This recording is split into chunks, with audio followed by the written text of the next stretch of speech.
Hello, and welcome to Hymns That Shouldn't Be Forgotten, Christian Music for Eternity. Before we discuss today's hymn, please allow me to make a correction from my last video. In it, I stated that Christian hymnology can be traced to the 4th century. Believers have been singing hymns from the beginning of Christianity. At least one extra-biblical Roman source mentions Christians singing them in their gatherings. Hymns were first compiled or composed into collections in the 4th century after Constantine declared Christianity to be the official religion of the Roman Empire. My apologies for any confusion. Now moving on. Charles Frederick Weigel was for much of his life an itinerant evangelist. After one of his crusades, he returned home to find a note from his wife. "I do not care for the life of being an evangelist's wife. I am leaving you." Charles was devastated and became so despondent he felt no one cared for him and even considered suicide.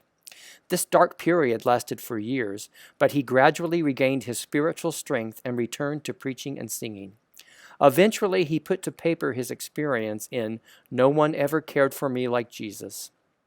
Weigel's greatest realization was how much Jesus cared for him, and he wants to share it with others.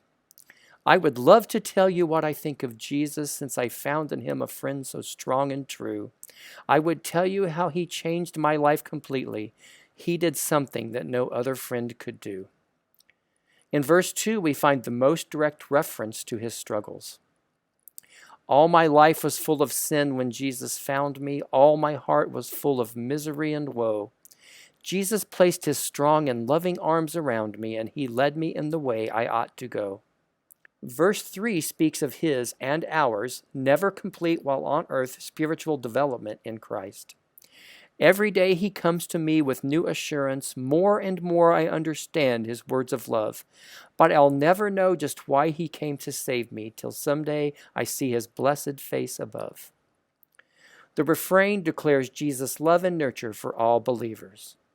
"No one ever cared for me like Jesus. There's no other friend so kind as he. No one else could take the sin and darkness from me. Oh, how much he cared for me."